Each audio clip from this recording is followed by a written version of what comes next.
booties on. 1 second.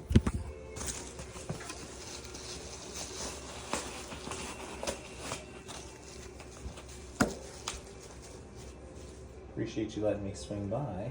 No, it's not the most convenient thing, especially having children and working from home and all those things. Yes, it's a lot.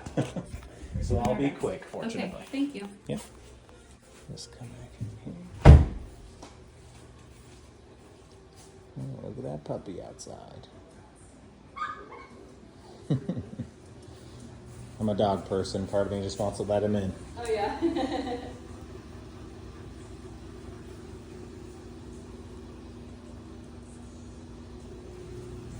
The garage is through there. We can't use you to go in, but we are kind of requesting that people wouldn't, just because my toddler is in there. She's already impacted by all of the stress Okay. that everything's been going on, and we are just trying to prevent her from having to deal That's with okay. it. She doesn't do great with strangers, and That's okay. So- I'll leave it alone. And I mean, it's just a garage, right? it is. It's just a 2-car garage. The water heater's out there. We're And- just trying to avoid her having to deal with all of it. She's already acting out from all of the stress. I get it. It's a little bit of an uprooting. It is. This is the 3rd house we've lived in, and she's only 2. So we're just trying to protect her a little bit. I can respect that. Okay.